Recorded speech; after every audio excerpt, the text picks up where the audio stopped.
14 al 22 de San Lucas. San Lucas 4, del 14 al 22. Y Jesús volvió en el poder del Espíritu a Galilea y se difundió su fama por toda la tierra de alrededor.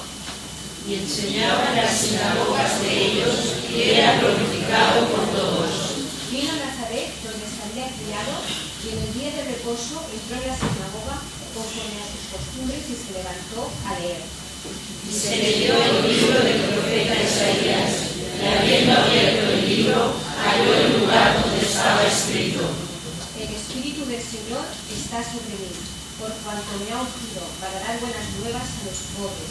Me ha enviado a sanar a los quebrantados de corazón, a pregonar libertad a los cautivos y vista a los ciegos, a poner en libertad a los oprimidos. A predicar el año agradable del Señor.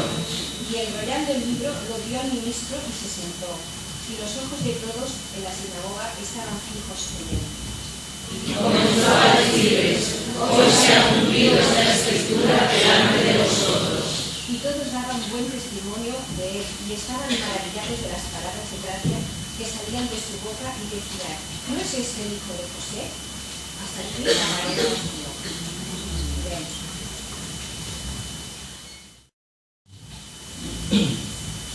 Gràcies, Pare, un dia més per tot el que ens dones, per tot tipus de bendicions, de coses que de vegades no tenen importància, de coses que tenim cada dia, Senyor. Ajuda'ns en aquest tarenar de cada dia. Ajuda'ns els que no tenen feina, els que estan patint malalties o els que estan patint coses que no volen ni tan siquiera explicar a nosaltres. Ajuda'ns, doncs, a tirar endavant. Ajuda els que ens estan dirigint política i socialment perquè aquest món canviï i sigui millor, que no destruïm tota aquesta meravella que tu vas crear en el seu moment i que ens vas entregar. Dóna'ns pau, dóna'ns amor i que sapiguem també reflexar tota aquesta pau i aquest amor a tots els altres, a aquells que no et coneixen, Senyor. Som tu aquí que et deixin, Senyor. Li demano en especial en aquest dia per al nostre amic Enric, que està passant per un moment difícil amb la seva malaltia tan greu. Et demano que el beneeixis i l'ajudis a tirar endavant en el societat. Donem les gràcies en el nom de Jesús. Amén.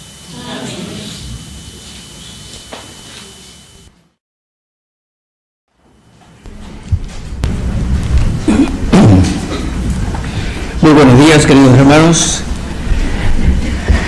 Luego de una ausencia un tanto, no muy larga, pero sí un poquito especial, pues estoy de vuelta con vosotros y quiero agradecer las oraciones que sin duda habéis elevado delante del trono de la gracia, sobre todo en el tiempo que estuve en Israel. Por cierto que fue una experiencia muy interesante y bueno, pues si tuviera unos cuantos años menos, pues estaría repitiendo.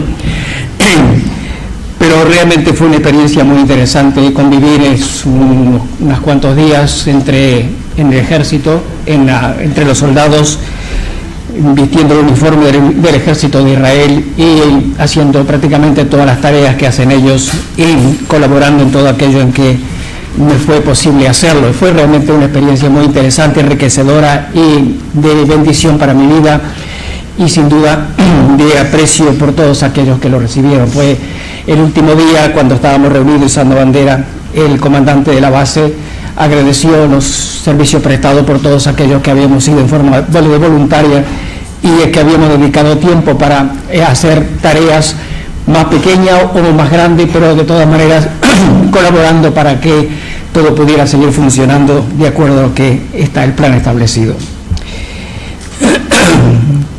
En un periódico de amplia circulación fue publicado el siguiente aviso: necesito personas que sepan 3 oficios relacionados con la construcción para trabajos de mantenimiento. Deben saber desempeñarse como albañiles, lampistas y electricistas. Salario y horas de trabajo a convenir. Luego seguía en el aviso la información de la empresa, el teléfono, la persona de contacto, etcétera. Y allí estaba publicado. Ahora no me pidáis que os dé el nombre y la dirección porque esto fue publicado en Ecuador y no creo que estéis pensando en iros a Ecuador. Bueno, a lo mejor algunos sí. De todas maneras, En estos días de crisis no es extraño hablar de que una persona esté capacitada para desempeñar más de un oficio o más de una tarea. Sobre todo aquellos que han venido de otros lugares, de otros países de Latinoamérica, preparados en sus países por una determinada oficio o tarea o incapaces de hacer un determinado trabajo, se han encontrado aquí con que deben reciclarse completamente, prepararse y hacer otra cosa completamente distinta o ajena a aquello para lo cual estaban preparados. Y aún en nuestro país, aquellas personas que han perdido sus trabajos, se les ofrece la oportunidad de prepararse en otra clase de trabajo, en otra clase de tarea, en otra clase de oficio completamente distinto en algunos casos de lo que antes había desempeñado. De ahí que no sea extraño hablar de personas con más de una tarea, 1, 2 o 3 oficios, tal vez más, yo no sé, pero de todas maneras no es tan extraño que hablemos acerca de ello. Pero sin embargo, hoy nos vamos a ocupar de una persona que tenía 3 oficios de una forma muy definida y de una forma muy especial, y es del Señor Jesucristo.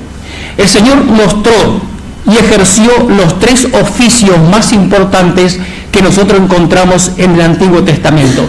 Y lo interesante es esto, que en la Biblia no encontramos a ninguna otra persona que hubiera desempeñado estos 3 oficios en conjunto, tal vez 1 o 2, pero no los 3 en forma general.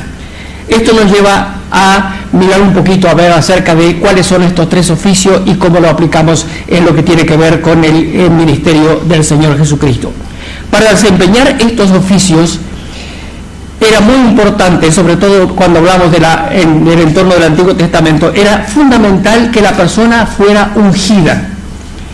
De ahí que esto nos lleva a explicar por un poco de tiempo lo que es la unción, lo que es estar ungido, lo que es el ungimiento de acuerdo a lo que enseña la palabra de Dios. La unción pues es muy importante para el desempeño de las tareas, de los oficios que vamos a aplicar al Señor Jesucristo, pero que tienen su trasfondo en el Antiguo Testamento. Ahora, ¿qué es unción?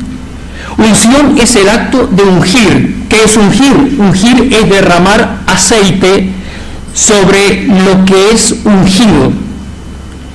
La unción es una ceremonia muy importante y muy seria en la Biblia, de tal manera que nosotros cuando encontramos en la Escritura la preparación del aceite de la unción y el cuidado que Dios tenía de que cada cosa ocupara su lugar, nos damos cuenta de la importancia de este asunto. Por ejemplo, si leemos en Éxodo capítulo 30 y versículo 22, dice: mas habló Jehová a Moisés diciendo: tomarás especies finas, de mirra excelente 500 ciclos, de canela aromática la mitad, esto es 250, de cálamo aromático 250, de casia 500, según el ciclo del santuario, y de aceite de olivas 1 hin. Y harás de todo ello el aceite de la santa unción. Mire cuánta cosa y cuántos detalles en cuanto a la forma como debía ser preparado el aceite de la unción. Dice: superior ungüento según el arte del perfumador será el aceite de la unción santa. Dios tenía especial cuidado de que esto fuera bien exacto, porque este era un aspecto muy importante en lo que tiene que ver con la forma como se desarrollarían los distintos aspectos de lo que él iría revelando en el paso de la declaración bíblica. Ahora, ¿qué se ungía y para qué? En el Antiguo Testamento se ungían las personas o las cosas. Este acto quería decir que la persona o el objeto eran separados, consagrados para un determinado servicio para Dios. La primera mención que tenemos acerca de una unción es en el libro de Génesis. No vamos a mirarlo ahora en este momento, solamente voy a relatar el hecho. Jacob comienza su viaje hacia Harán, donde irá a buscar esposa. Atrás queda ese momento un tanto difícil de lo que sucedió en el entorno familiar, cómo recibió la bendición por engaño, la actitud de Saúl, que por supuesto no le gustó todo aquello que había sucedido, el hecho de que tuviera que salir huyendo hacia un lugar desconocido, en fin, una serie de acontecimientos que estarían empezando en el alma y en el corazón de este hombre que comenzó su camino. En cierto lugar se acostó a dormir, puso una piedra por almohada y allí tuvo un sueño. de una escalera que subía al cielo, donde los ángeles subían y bajaban, y Dios confirmó en él, en ese sueño, el hecho de que aquella tierra que él pisaba era la tierra que recibiría su descendencia. Confirmó y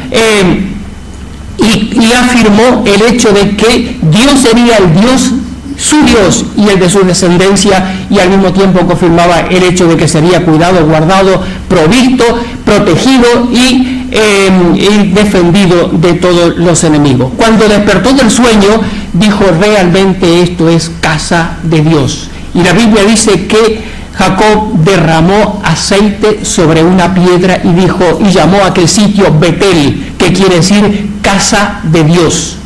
Tuve la oportunidad hace unos cuantos años de ir precisamente a Betel, y el rabino de aquel lugar me dijo: en este sitio la tradición dice que estuvo asentada luego en el tabernáculo, el sitio donde estaba Jacob y vio el sueño de la escalera, y luego donde tuvo muchísimos años el tabernáculo. En ese lugar nadie pisa, desde aquellos días hasta el día de hoy, y seguirá hasta el que el tiempo transcurra, nadie pisa aquella tierra, porque estuvo asentado el lugar santísimo, casa de Dios.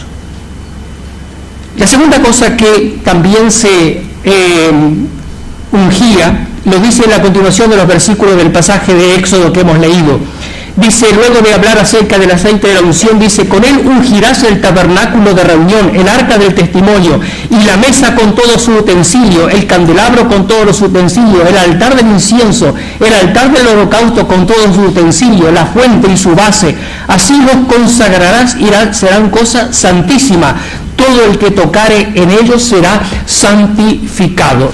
O sea que, además luego de preparar el aceite de la unción, había que ungir todos aquellos objetos que formaban parte del culto, que formaban parte del mobiliario dentro del tabernáculo y luego, por supuesto, del templo.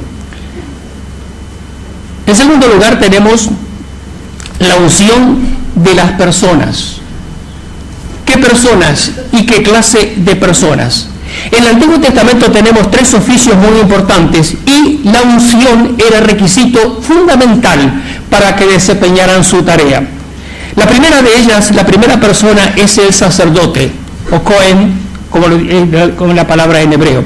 El sacerdote era aquella persona que había sido escogido por Dios para que desempeñara tareas dentro de lo que era el tabernáculo, luego en el templo. Tenemos el sacerdote o los sacerdotes y el sumo sacerdote. O sea que cada uno de ellos tenía una tarea definida. Debían ocuparse de todo lo que tenía que ver con la liturgia, es decir, con los sacrificios, el recibir los sacrificios, el llevarlo a la fuente del lavacro, luego llevar la sangre hacia el lugar santo, una vez al año el sumo sacerdote entrar en el lugar santísimo, etc. O sea que se ocupaban prácticamente de todo lo que tenía que ver con la liturgia del tabernáculo. Pero además de eso, el sumo sacerdote tenía otra tarea muy importante, y era la de comunicarse con Dios. O sea que él llevaba delante de Dios al pueblo. Él representaba al pueblo e intercedía delante de Dios por cada uno de ellos. Representaba al pueblo y se comunicaba con Dios, y al mismo tiempo recibía de Dios aquello que Dios quería que fuera comunicado a este pueblo.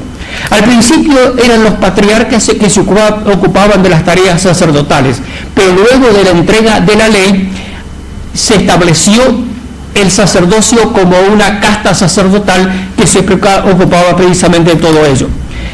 En el libro de Éxodo nos habla bien claro acerca de todo lo que tiene que ver con la construcción del tabernáculo y todos los detalles. Y luego Dios escoge de entre las tribus a Aarón, de la tribu de Leví, para que él fuera el sacerdote.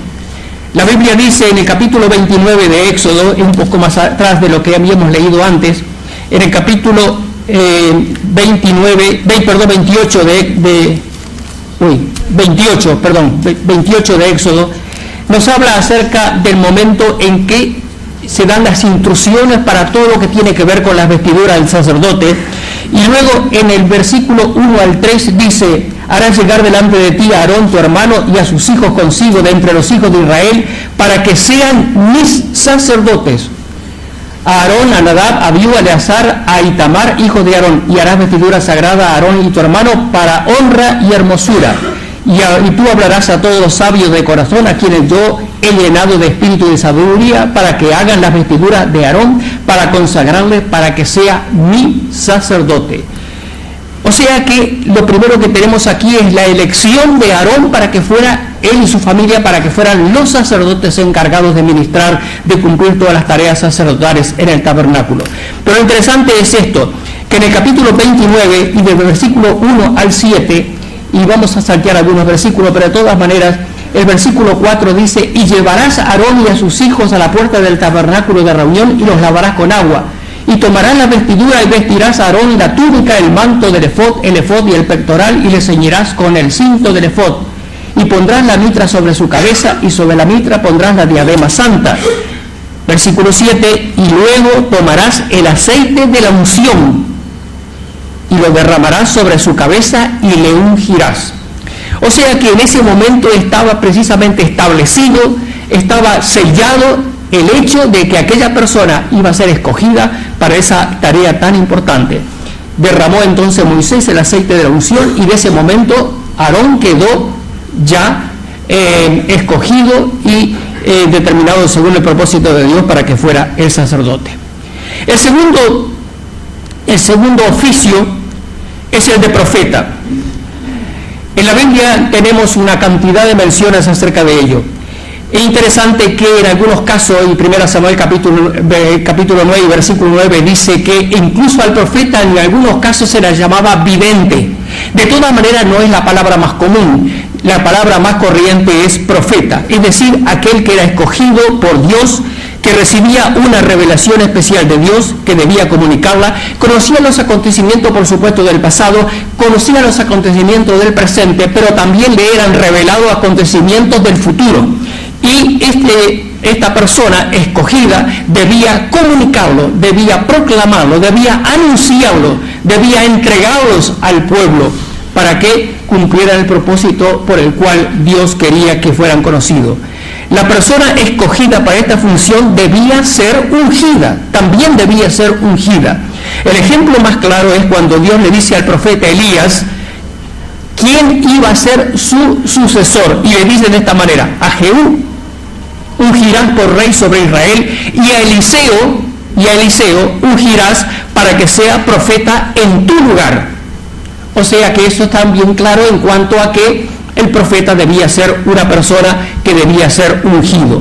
Moisés fue en el Antiguo Testamento el precursor de lo que luego es bien claro y llamado profeta. Moisés se encargaba de las tareas precisamente de comunicar la palabra de Dios al pueblo, recibía del pueblo todas aquellas cosas que estaban sobre el corazón y sobre la mente de ellos, intercedía delante de Dios por todos aquellos, de tal manera que era tan pesada la tarea que su suegro Jetro le dijo: mira, Moisés, está haciendo mal llevando una carga tan pesada, nombra personas, delega tu tarea, las tareas secundarias en otras personas, y tú ocúpate de las más importantes. Y en ese momento prácticamente se estableció lo que era el profeta y aquellos a quienes se les delegaba esta responsabilidad. La Biblia nos habla de muchos profetas y muchas profecías muy especiales, muy singulares. Por ejemplo, la Biblia nos habla acerca de Elías, de Eliseo, de Isaías, con tremendos mensajes, y sobre todo tremendos mensajes en lo que tiene que ver con el futuro, y sobre todo apuntando hacia el Señor Jesucristo. Jeremías, Ezequiel, Amós, etcétera. Muchos profetas, algunos muy fuertes, algunos muy directos, algunos con mensajes tremendos que conmovían al pueblo y que le mostraban su pecado, su rebeldía, que le mostraban su condición delante de Dios. Tenemos profetas de toda clase en la Escritura. Pero la Biblia dice, sin embargo, en el Deuteronomio: y nunca más se levantó profeta en Israel como Moisés, a quien haya conocido a Dios cara a cara. O sea que Dios da testimonio de que el más grande de los profetas que se había levantado era precisamente Moisés. Ahora, no siempre el mensaje de los profetas era del agrado de quien lo recibía, porque tenemos profecías que eran bastante duras, que eran bastante directas, que eran bastante llegando al meollo del asunto, que tocaban muy de cerca la condición del pueblo. De todas maneras, el profeta debía cumplir con lo que Dios le había encomendado, y así precisamente lo hacía. El tercer oficio es el de rey. Rey, cuando hablamos de rey siempre pensamos en alguien o una persona que gobierna. Puede ser un pueblo muy insignificante, puede ser sobre una pequeña porción de personas, pero también sobre una gran nación, sobre un imperio. Es decir, de todas maneras, la idea es que un rey es el de un gobernante supremo. En la Biblia nosotros tenemos una gran diversidad de historia en cuanto a los reyes. En el principio no había rey en Israel, pero sin embargo Dios sabía que un día sería establecido el reinado en el pueblo de Israel. Por eso en el libro de Éxodo ya hay una descripción de lo cual serían las responsabilidades del rey. Pero el asunto hace crisis cuando Samuel, ya mayor, había sido uno de los últimos jueces, sus hijos no estaban andando en los caminos del Señor como correspondía, no estaban dando un buen testimonio, y el pueblo estaba un poquito harto de toda aquella condición, y entonces dicen: Samuel, queremos un rey. Samuel le muestra los inconvenientes del rey. Esto lo sabemos todos los días, nosotros también. Pedirá impuestos, pedirá que vuestros jóvenes vayan a la guerra en su lugar, llevará a sus mujeres para que ocupen de las tareas del palacio y todas las cosas. ¿Será muy grave o será gravoso para vosotros el tener una persona sobre vosotros? Pero estaban empecinados: queremos un rey como tienen las otras naciones, queremos ser igual a todos los demás. Y entonces, ante aquella insistencia, Samuel escoge una persona. Y lo interesante de esto es que Dios dice en forma bien clara: Samuel, no te han rechazado a ti, me han rechazado a mí, porque hasta ese momento lo que teníamos era un gobierno teocrático y ahora iba a ser otra clase de gobierno. De todas maneras, la Biblia nos habla que Saúl fue escogido para que fuera el primer rey de Israel. Dice la Biblia: tomando entonces Samuel una redoma de aceite, la derramó sobre la cabeza de Saúl, lo besó y le dijo: ¿no te ha ungido Jehová por príncipe sobre su pueblo Israel? La unción la realizaba siempre el sumo sacerdote, y el ungido era llamado el ungido de Dios. Mira el título que llevaba el rey: el ungido de Dios. Esto hacía que la persona que iba a gobernar, el rey, fuera intocable. Cuando David fue escogido como rey, ungido como rey, Dios sabía que iba a ser el rey, Samuel sabía que iba a ser el rey, y muchos sabían que él iba a ser el futuro rey. Saúl le perseguía con saña por la envidia y por todas las cosas que habían sucedido con este hombre. Y en cierta oportunidad, David tuvo la oportunidad de quitar la vida a Saúl. Estaba en la misma cueva, incluso le cortó el borde del manto. Y entonces Samuel se conmovió en su corazón y dijo: no puedo hacerlo. Jehová me guarde de hacer tal cosa contra mi Señor, el ungido de Jehová. Y Saúl estaba en plena desobediencia, desechado por el Señor, completamente desechado, no iba a reinar más, iba a reinar David. Sin embargo, él dice: guárdeme el Señor de hacer algo contra el ungido de Jehová, que yo extienda mi mano contra él, porque él es el ungido de Jehová. Resumiendo, entonces, tenemos tres oficios en el Antiguo Testamento desempeñados por tres personas. En algunos casos podemos tener profeta y sacerdote, pero no tenemos nunca en la Biblia tenemos los tres oficios en una sola persona. Y la otra cosa que tenemos que tener en cuenta, que no debemos olvidar, es que estos tres oficios lo desempeñaban personas que eran ungidas de acuerdo a lo que Dios determinaba.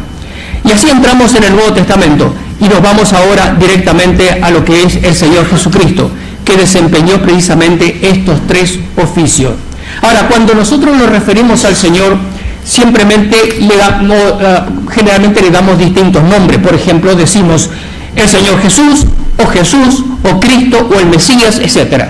Y entonces nos preguntamos: ¿por qué usamos tantos nombres? ¿Por qué nos mezclamos tanto y nos enredamos tanto en distintos nombres? ¿Cuál es la razón de tantos nombres? Jesús significa Salvador. Ahora, en este caso define la persona, no el oficio. Define la persona y no el oficio. Porque Jesús significa Salvador, y llamará su nombre Jesús porque Él salvará a su pueblo de sus pecados.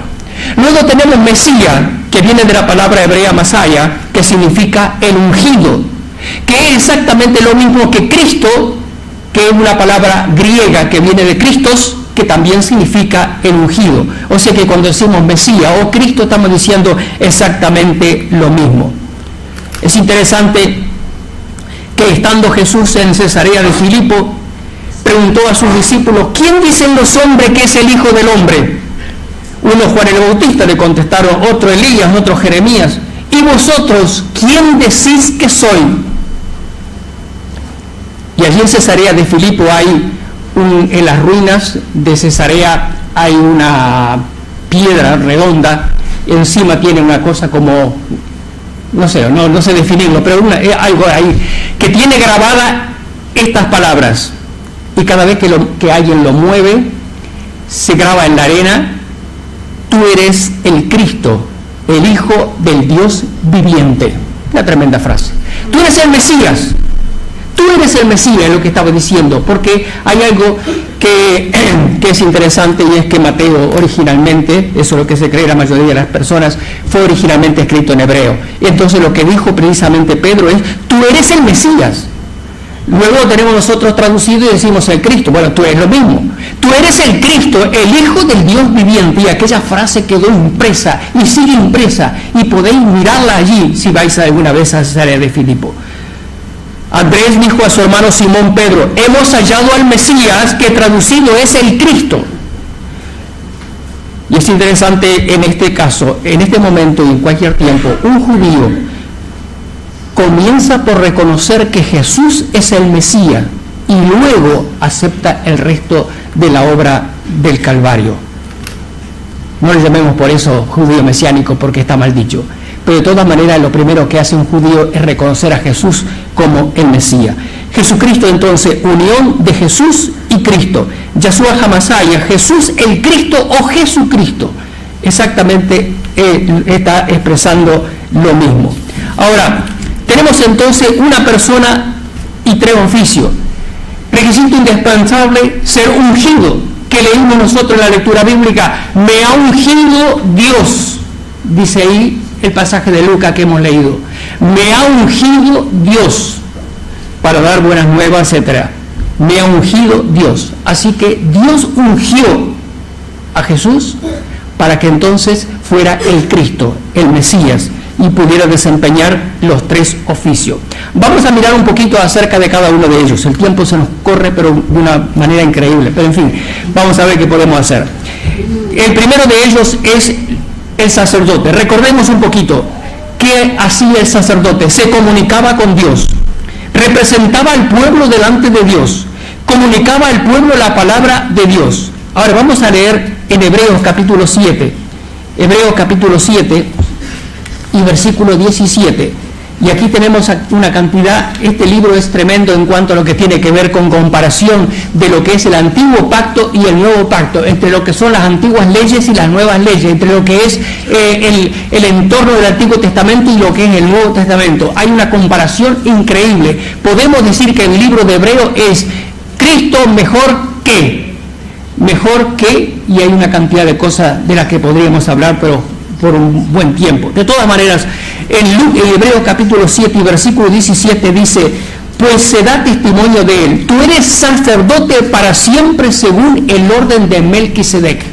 No vamos a entrar a explicar acerca de todo esto, pero de todas maneras, en el Antiguo Testamento, cuando Abraham venía de vencer a los enemigos, salió a su encuentro Melquisedec, sacerdote del Dios Altísimo y rey de Salem, y a él Abraham dio diezmo de todo. Tú eres sacerdote según el orden de Melquisedec. Queda pues abrogado el mandamiento anterior a causa de su debilidad e ineficacia, pues nada perfeccionará la ley de la introducción de una mejor esperanza por lo cual nos acercamos a Dios. Salté un poquito. El versículo 21 dice: porque los otros ciertamente sin juramento fueron hechos sacerdotes, pero este con el juramento del que le dijo: juró el Señor, no se arrepentirá, tú eres sacerdote para siempre según el orden de Melquisedec. Por tanto, Jesús es hecho fiador de un mejor pacto. Tú eres sacerdote para siempre. En el capítulo 9 también de Hebreo Versículo 11 al 14, hay un detalle de lo que es el ministerio sacerdotal arónico, o sea, lo que hablábamos antes acerca de Aarón y de todo lo que tiene que ver con su sacerdocio. Pero sin embargo, hay un contraste en lo que es el sacerdocio del ungido de Dios, del Mesías, de Cristo, para mostrarnos la superioridad indiscutible de lo que Él está haciendo en nuestro favor. Capítulo 7, volvemos otra vez al capítulo 7, y versículo 25 dice: por lo cual puede también salvar perpetuamente a los que por Él se acercan a Dios. El sacerdote, este sacerdote, nuestro sacerdote, puede salvar perpetuamente a los que por Él se acercan a Dios. Primera cosa que hace por nosotros: salva una vez y para siempre, mediante los méritos de la sangre derramada en el Calvario, mediante los méritos del sacrificio que fue llevado a cabo en la cruz. Puede salvar perpetuamente, sigue salvando a todos los que se acercan a Él por medio de la fe. Luego dice el mismo versículo, viviendo siempre para interceder por ellos. No quedamos desamparados. Ninguno de nosotros queda desamparados. Ninguno de nosotros, luego de ser salvados, dice: bueno, ¿y ahora qué hago? Dice: el Señor intercede perpetuamente en favor de cada uno de aquellos que hemos confiado en Él. Dice: porque el tal sumo sacerdote nos convenía, santo, inocente, sin mancha, apartado de los pecadores, hecho más sublime que los cielos, que no tiene necesidad cada día, como aquellos del antiguo pacto, de ofrecer primero sacrificio por sus propios pecados. Versículo 28, porque la ley constituye sumo sacerdote a débiles hombres, pero la palabra del juramento posterior a la ley, al Hijo, hecho perfecto para siempre. Intercede por cada uno de nosotros. Dice el capítulo 10 también de Hebreos y versículo 10: en esta voluntad somos santificados mediante la ofrenda del cuerpo de Jesucristo, hecho una vez y para siempre. Versículo 14, porque con una sola ofrenda hizo perfecto para siempre a los santificados. Versículo 17, la última parte: y nunca más me acordaré de sus pecados y transgresiones. Pero lo interesante es lo que viene después, versículo 19 en adelante, es decir, ese ministerio tan importante del sacerdote de Jesucristo que aboga en nuestro favor. Y dice: así que ahora, hermanos, tenemos libertad para entrar en el lugar santísimo. El sacerdote del Antiguo Testamento entraba normalmente al lugar santo. Una vez al año el sumo sacerdote entraba al lugar santísimo, con mucho cuidado. Tenían el borde de las vestiduras campanillas, y mientras sonaban las campanillas, el pueblo afuera sabía que el sumo sacerdote todavía vivía, que estaba vivo todavía, y tenía una cuerda atada en su pie, porque si moría podía ser sacado a rastra de aquel lugar. Era algo tremendo.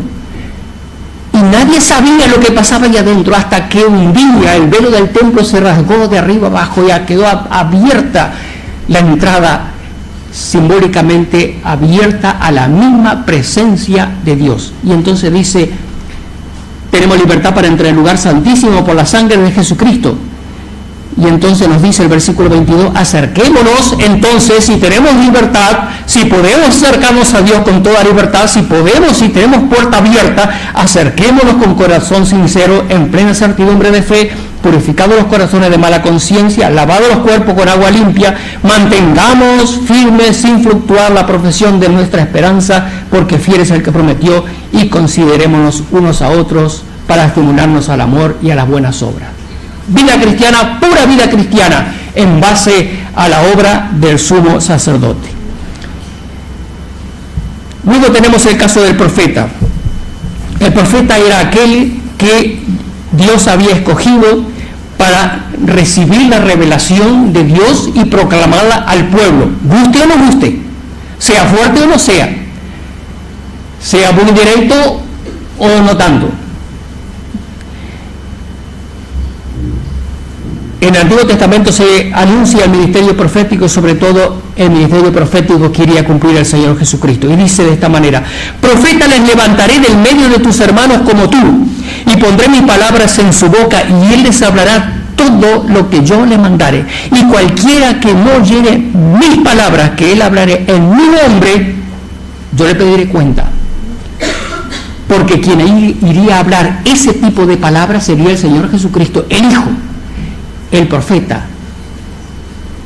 Dios habiendo hablado muchas veces, lo dice Hebreos en el principio, y de muchas maneras, en otro tiempo, a los padres por los profetas, en estos postreros tiempos nos ha hablado por otro profeta. Perdón, tengo un caramelo en la boca para que mi garganta no me moleste y por eso se me atragantó un poquito. En estos postreros tiempos nos ha hablado por el Hijo, el profeta de Dios, escogido por Dios. Cuando entró en Jerusalén en aquella marcha triunfal, dice que Jerusalén se conmovió y dice, ¿quién es este? Y la gente decía, es Jesús, el profeta de Dios. Lucas, después de la resurrección del hijo de la viuda, el pueblo glorificaba a Dios y decía, un gran profeta se ha levantado de entre nosotros. Y los discípulos de Maús, cuando iban luego de la resurrección camino de Maús, dijeron a Jesús, que en ese momento no se daban cuenta que era él, dice, fue un gran varón profeta, poderoso en obra y en palabra delante de Dios, hablando del Señor Jesucristo. Jesús, en su oficio de profeta, proclamó la palabra de Dios que tenemos en nuestras manos. Para el presente, para el futuro, tenemos todo lo que necesitamos. El gran profeta de Dios, el ungido profeta de Dios, nos ha dejado aquí, nos ha proclamado aquí lo que nosotros necesitamos para conocerle, amarle, servirle y servirle. Luego tenemos al rey, uno que gobierna sobre su pueblo, uno que protege, que provee, que defiende. El apóstol Pablo, hablando de Jesús a Timoteo, dijo, al Rey de los siglos, inmortal, invisible, al único sabio Dios, sea honor y gloria por los siglos de los siglos. Al Rey de los siglos, inmortal, invisible, al único y sabio Dios, sea honor y gloria por los siglos de los siglos. Y Apocalipsis dice, 17:14, pelearán contra el Cordero y el Cordero los vencerá porque Él es Señor de señores y Rey de reyes. Nuestro Rey nos protege, provee, nos defiende. Él quiere ser nuestro Rey y reinar plenamente en nuestros corazones. Él quiere reinar en nosotros. Él quiere ser nuestro Rey. Que digamos, no solamente cuando cantamos, sino que lo vivamos y digamos, sí Señor, reina en mí. Sí Señor, gobierna mis pensamientos, mis palabras, mis hechos. Sí Señor, dirígeme en todo lo que he de hacer. Sí Señor, provee para mis necesidades. Sí Señor, defiéndeme. Como lo hacen los reyes de aquí de la tierra. Bueno, algunos sí, otros no. Pero de todas maneras, como lo hacen los reyes de este mundo. Provee, defiende, ayuda. Eso es lo que quiero que haga por mí. Sí, Señor, tú eres mi Rey y Señor. Y prácticamente terminamos. El Señor Jesucristo murió, resucitó, fue exaltado, está sentado a la diestra de la majestad en las alturas. Y en la misma presencia de Dios sigue desempeñando los tres oficios a nuestro favor. Como sacerdote, por su sacrificio ha hecho posible que lleguemos a la misma presencia de Dios, ministrando por nuestras necesidades, nuestros problemas, nuestras angustias. Como profeta ha puesto en nuestras manos la revelación divina. Como Rey nos protege, nos cuida, nos defiende y nos provee para nuestras necesidades. Yo creo que a todos nosotros cuando miramos una película o leemos un libro nos gusta cuando terminan bien, ¿verdad? No nos gusta cuando terminan mal. Así que vamos a mirar el final feliz de esta historia, porque esto tiene un final feliz. ¿Cuál es el final feliz de todo esto? Que el Señor nos ha dado a todos, a ti y a mí, exactamente los tres oficios. Nos lo ha pasado a nosotros. Nos ha dado el privilegio de que ejerzamos los tres oficios. Apocalipsis 1, del 5 al 6 dice, al que nos amó y nos lavó de nuestros pecados con su sangre y nos hizo reyes y sacerdotes para Dios su Padre.